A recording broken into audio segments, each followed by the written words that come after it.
comfortably zoned with the Zigzag Man in Alameda, California, pushing on the doors of life marked pull and fighting the unholy trinity as we go. Big business, organized religion, and government.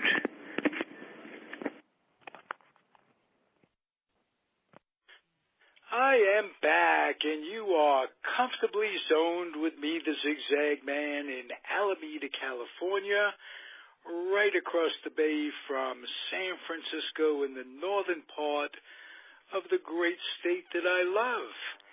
And it's a beautiful day in Alameda, especially for me, because I've got a terrific guest who is pro 420.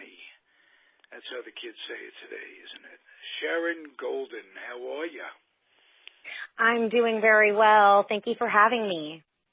Well, couldn't have asked for a nicer person on a day like this to have. Let me ask you, you run a Facebook page for the benefit of cannabis. What's the name of the page? Is Alameda Cannabis Association? We are Alameda Island Cannabis Community, yeah. Okay. And what is your number one purpose in life? What do you want to accomplish as a group? Well, we're here to kind of lift the ban on dispensaries and cultivation here in town. And we are a residence-based movement by residents, for residents, with residents. So we're really depending on our neighbors to help us push this through.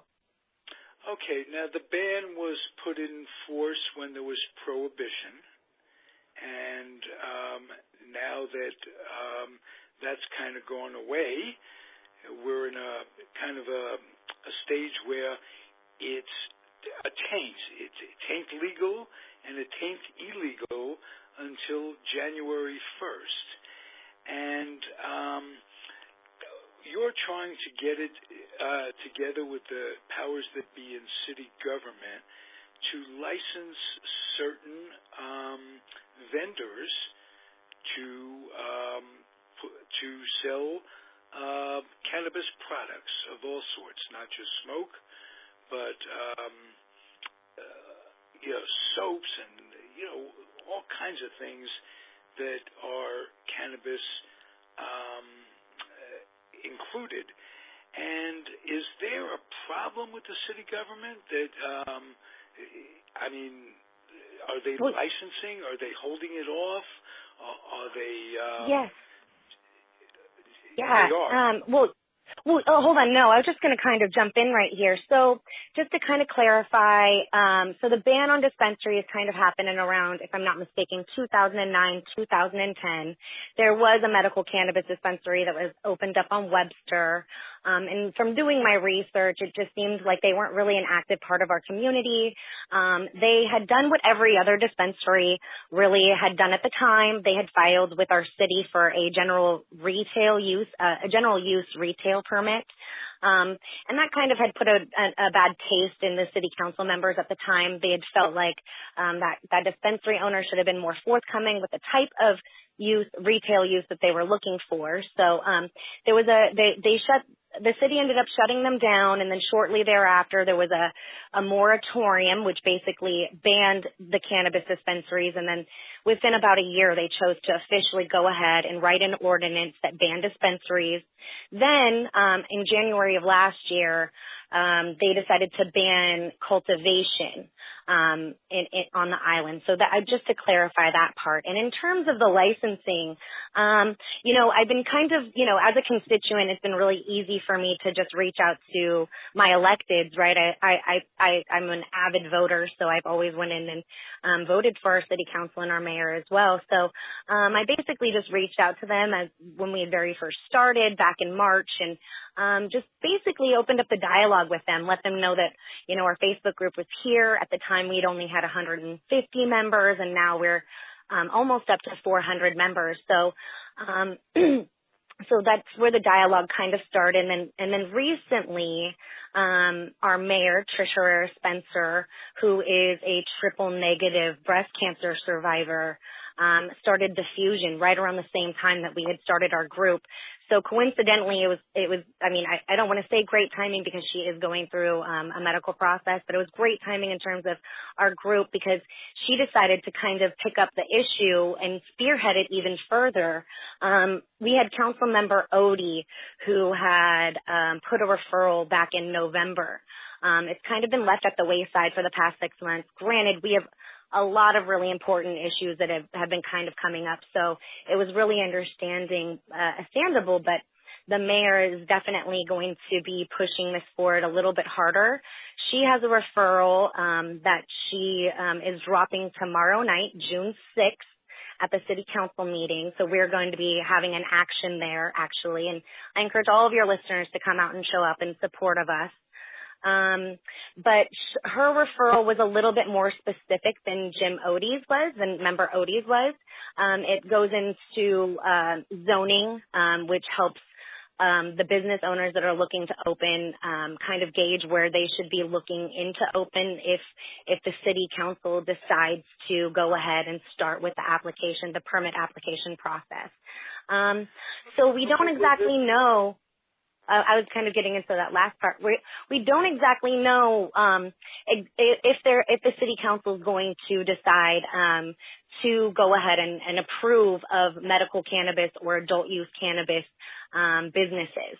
That's gonna kind of come up after the referral. The staff brings some information forward, and then the city council votes on the information that they receive from the staff. So at that point, we'll have a better gauge of whether or not this is actually going to happen. But it's really looking like it might, right? I know that you had Miss Lauren Vasquez on a couple weeks back, and she's really good friends with I believe Vice Mayor Vea, she had said, and Jim Odie already dropped the referral, and the mayor is now endorsing it. So it looks as if this is definitely going to happen, but we just still won't know until the vote happens. Okay. Who are your foes? You know, we don't really have any foes, I would say, at all. We are a resident-based movement. I think that we had a lot of when, our group had started out, we've got a lot of people that live on the islands that have, born and raised here. And we want to go ahead and give them the priority in terms of the application process. We want to ask our city council to kind of respect the constituency and give us an opportunity because, cannabis businesses have been pretty much unregulated for the last 20 years here in California. And there's a lot of really powerful players right on the other side of the bridge and elsewhere, that we just want to make sure that we have access to these business licenses for our residents as well and kind of give them some kind of a priority in terms of how the application process unfolds. Will they be licensing businesses that are already in existence for maybe having a side part of their business, maybe a clothing store might want to sell a little stuff on the side? Well, I do think that that's going to be be selling in certain areas of the city. In other words, I assume you're talking about out on the base in that area.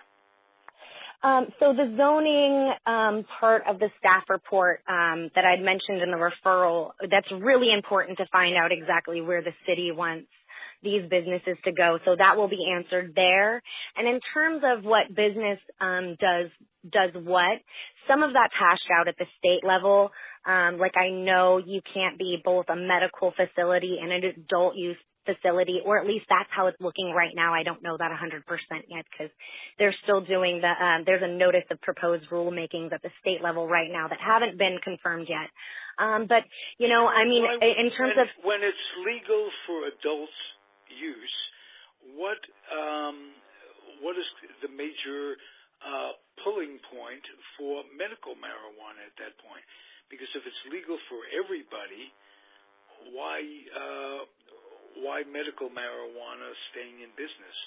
Why those dispensaries staying in business? Well, what I do hear is that the purity and potency standards are going to be somewhat more rigorous for the medical use, and in addition, a medical patient, from what I hear, isn't going to be paying taxes on their medication.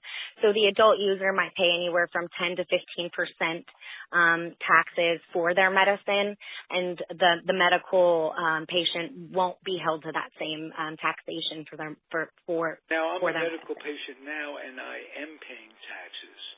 So those taxes will not be in effect once adult use marijuana goes into effect? Well, so basically you as a patient, okay, so in 2015, I actually had the honor of helping out with AB 266. I was an industry worker consultant. And kind of a big part of, well, not a huge part, but a pretty big part of that was the talk of the cannabis doctors versus going to see your primary care physician. And it seemed like a lot of the people that in our state legislature were feeling like cannabis patients should be going to their primary care physician to get their recommendations. And I was under the impression that they were going to be starting to phase in this a little bit more heavily, that a requirement that your recommendation needed to be coming from your primary care physician. Now, when that had passed in 2015, there are some, like Kaiser, primary care people that will not talk about marijuana at all, and they will cut you off. If they interview you and you tell them that you use marijuana, they'll cut you off from any other medication in the program. So, and I've definitely heard that as well, and that's something that we need to be working on as a community and advocating for our insurance companies to kind of acknowledge that our state has said that this is medicine. I will say that I've been in the industry for 12 years, and I've accepted, as a receptionist, I've had many people come in with Kaiser recommendations, and their recommendations actually don't expire. And I like that format a little bit better. I feel like if you're really a medical cannabis patient and you've had cancer, whether you're in remission 5 years later or not, I believe that you should have paid for your recommendation maybe one time. But I do see that this might be a little bit of a better situation for some of those more seriously ill patients to make sure that they don't ever need to go and get a new recommendation because their old one has expired. And I think that that's part of the reason why the adult use and the medical use is being separated where it is. I think that in general, our state pretty much understands that, people can, that it's a great, there's a great social benefit as well as it being medical. And I think that we're trying to kind of tease out those differences, at the state level. So, and in terms of that, I think that we need to definitely be advocating once again to get our insurance companies to understand that our state has said that this is medicine. And I think that that's kind of going to be the next step of things. But, that's kind of what, from my understanding, is a part of MCRSA, and that they were going to be phasing out those doctors that aren't your primary care physician. That was my understanding. I might be misunderstanding, but I'm pretty sure. Well, you're working on it. You have a tough row to hoe if you're going to try to reform Kaiser and the big pharmacies and get them on your side, because they're fundamentally against marijuana and always have been. Oh, definitely. Definitely true. And I'll tell you what, they conspire with the government, because the government really doesn't want a bunch of people replacing a bunch of weed or hemp, replacing alcohol money, because they have big lobbyists for alcohol. Tobacco, they have big lobbyists from tobacco. We mentioned big farms. They have big money from that. And something we didn't ever talk about was cotton, which is which can be replaced by hemp, and not have to deal with the boll weevil, which means that you're going to get a lot of these big companies like Monsanto against it, because they like the boll weevil, because they can go in and spray and mess up the environment. So Yeah. I think what you're doing is so incredibly necessary, and I just want to say I'm really proud of you for putting this together in a very, very conservative community. I've lived here for a lot of years, and Yeah, definitely. It was something that, we've been getting that a lot, actually. I think that a lot of people, both you and I have lived here for a while, and I think that within the past 5 years, we've kind of seen a switch of maybe not complete demographics, but in terms of, the street, the nightlife, the street life, on Park Street and kind of the offshoots on Santa Clara and so forth. And it's kind of been growing. They don't let me out at night. I'm too old for that. I could. Yeah. And so but I will say that I've just kind of been noticing a shift. And then after, talking to people, and something that I did want to say as a part of this, what shift have you noticed, may I ask? Oh, yeah. Just in terms of, I feel like we've got a younger crowd. We've got a lot of people that are 30 to 40-year-olds that don't have kids, that are a little bit more cannabis friendly because they weren't necessarily, sucked into some of the reefer madness narrative that some of the older generations were. And I think that we've just been kind of seeing a shift in terms of our city council members becoming a lot more progressive. We've got really great city council members, whether they endorse our issue or not. We've got really 5 strong, really progressive people on our city council, in terms of other things, in terms of, the housing issues and, the landlord renters issues and so on and so forth. So I've been seeing that as well. And I think that that's something that kind of, I've actually learned more so after deciding to start this. I realized that there was a great niche, in our community for this. Something that I did at the very beginning was kind of crunch the numbers and isolate the voting numbers for AMA, the Adult Use Act, in November 2016. Right. We've got a pretty strong voter turnout here. About 80% of the registered voters go out and vote on every election here. And 70%, 68.8% of those, to my calculations, 68.8% of the people that came out to vote in Alameda City approved of AMA in 2016. And so we're starting to realize that there's actually a lot of us here that have kind of always been, maybe going off of our island to be a part of a community that wasn't quite here. And we didn't realize that we were growing such a strong cannabis community on our own island because we were forced off of the island to be able to, for the past 12 years, I've been driving over the island to go to work at either a dispensary or a chocolate factory, or, a trimming cultivation site. So I think that we didn't really know that our community was so strong here because we have been leaving our island to go to the licensed facilities that were elsewhere to work. Beautiful. Well said. Incredibly well said.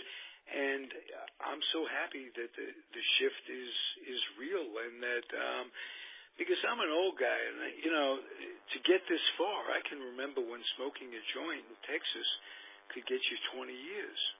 So just the overall change in the world has been very nice from my standpoint. What's your next step? You have the meeting tomorrow night, and yeah, we've got our big action tomorrow night. We're asking everybody to kind of come down there at 6:30 p.m. And then after that, look for our float in the 4th of July parade. We also have group meetings every other Monday. We have one this evening, which is the 5th, and then so the next one will be, maybe, I can't remember the date at the moment, but every 2 weeks after that. And we're going to be having a party. We're also going to be hosting a town hall forum. We're just in the works of trying to create that and get some speakers out that can talk about the benefits of cannabis, both socially, medically, and otherwise, in terms of that. So we've really got a lot going on, and we ask for everybody to give us a follow on Facebook and watch this grow, help us grow. Beautiful. Thank you, Sharon. This has been terrific. You've enlightened me on a number of things, and you are so articulate that you make a nice case for what you're doing. I really appreciate it. Thank you so much. Thank you so much. I'm sorry. Thank you so much. I'm going to put this up tonight, and I'll send you a link if you want to post it on in as many places as you can. There are a whole bunch of groups in Alameda. I'm going to trust you to do the distributing of the link that I send you.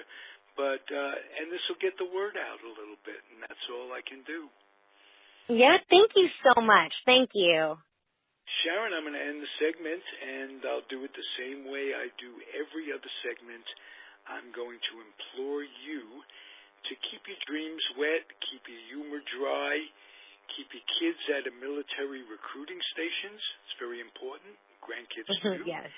And off the laps of clerics that wear dresses. If you do that, you're going to have a much better life, I'll tell you. You don't have to listen to me. Go on as you want. It's just podcasts. I'm just an old guy rapping at you.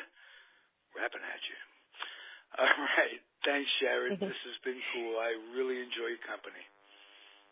Thank you. Thank you for having me again. All right. Be well. Bye.